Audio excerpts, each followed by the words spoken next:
এই বিএনপি জয় হয়েছে।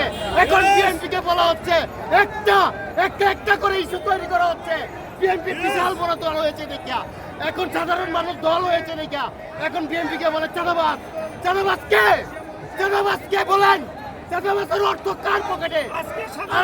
আড়াই হাত পকেট কার হয়েছে বলেন? এই দেশের সাধারণ মানুষ কষ্ট করে, এই দেশের সাধারণ মানুষ কষ্ট করে।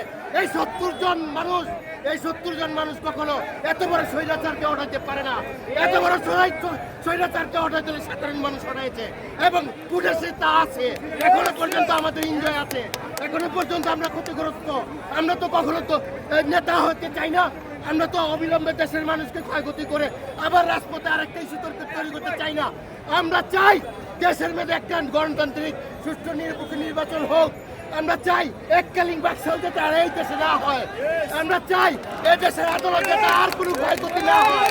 আমরা চাই এই দেশের মানুষের দ্রব্যমূল্যের দাম অবিলম্বে নিশ্চিত করার জন্য।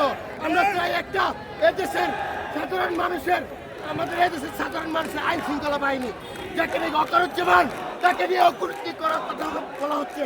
কেন সাধারণ মানুষ, কেন সাধারণ মানুষকে হয়রানি করা হচ্ছে? আমরা চাচ্ছি যে দেশের মানুষ শান্তি শৃঙ্খলাভাবে দেশকে এগিয়ে নিয়ে যান।